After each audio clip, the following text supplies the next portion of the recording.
As minhas crianças, umas 11h30 da manhã, eles querem comer salgadinho. Se eu deixar a Luísa e Davi comerem um Cheetos 11h30 da manhã, quando chegar meio-dia, eles vão comer almoço, sim ou não? Eles vão comer arroz com feijão, sim ou não? Sabe o que nos tira a fome? Barriga cheia de tranqueira. Sabe o que nos tira a fome? Distração. Aqui eu não estou falando de pecado. Aqui eu estou falando de coisa lícita, mas que rouba de você a fome pela presença de Deus. Eu estou falando que se fosse no século 21, talvez esses discípulos de Emaús estivessem voltando para casa, Jesus ressuscitado aparecesse do lado deles, mas eles iam estar cada um com o seu smartphone, com o seu AirPod na orelha, assistindo um podcast, um YouTube, sei lá o que for, e iam perder aquele sermão maravilhoso, iam perder a fome, iam perder o coração queimando. Você está entendendo o que eu estou falando? Muitas vezes não é a doença que nos tira a fome, mas é a barriga cheia de tranqueira. E se esse é o seu caso, você precisa fazer escolhas de abandonar coisas lícitas. Escuta o que eu vou falar, com muito temor. Existe o rio de Deus, ele está disponível para todos, mas existem estágios. Existem águas no tornozelo, nos joelhos, nos lombos e águas em que a gente não pode nadar. Você escolhe até onde você vai. Deus está chamando pessoas aqui para irem a um lugar mais profundo, e para isso vai ser necessário abrir mão de coisas que não são pecado.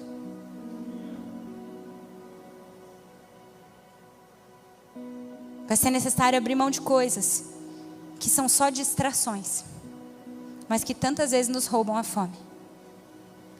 Eu tenho uma coisa para falar para você. Jesus nunca despreza um coração quebrantado e contrito. Aqueles discípulos dizem: fica conosco, Senhor. Sabe o que Jesus faz? Ele entra.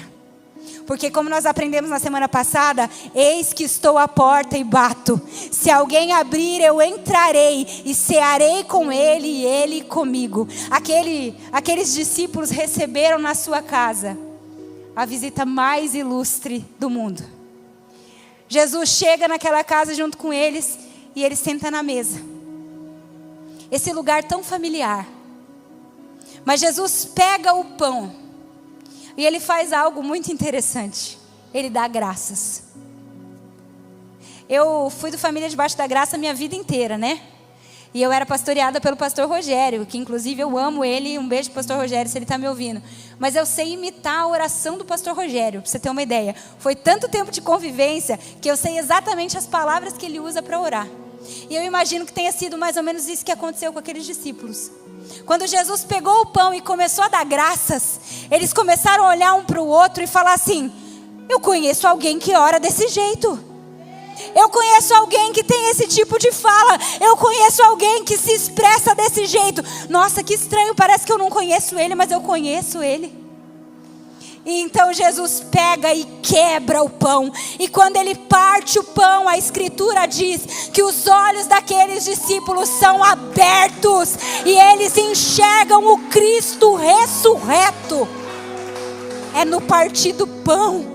Se a primeira fase é Jesus para mim, a segunda fase é Jesus comigo, a terceira fase é Cristo em nós, porque quando ele desaparece, ele agora passa a habitar dentro daqueles discípulos. Ah, meus irmãos, eu vim aqui falar para vocês uma coisa muito simples. O nível mais profundo, o nível mais maduro de cristianismo só acontece na mesa do Senhor. É na comunhão dos santos, é na igreja. Olhe para o seu lado, é Cristo em nós, a esperança da glória. O problema é que a gente acha que igreja é isso aqui que acontece no domingo. A gente acha que igreja é vir num prédio, sentar numa cadeira e olhar a nuca do irmão que está na frente e ouvir uma boa palavra. Isso não é igreja, isso é religião. O corpo de Cristo é um organismo vivo. Você quer realmente ser igreja? Eu peço para você, por favor, quem aqui faz parte de um DNA? Levanta a mão. DNA, se você está aqui pela primeira vez, são as igrejas, é a igreja nas casas. Levante a mão quem é do DNA.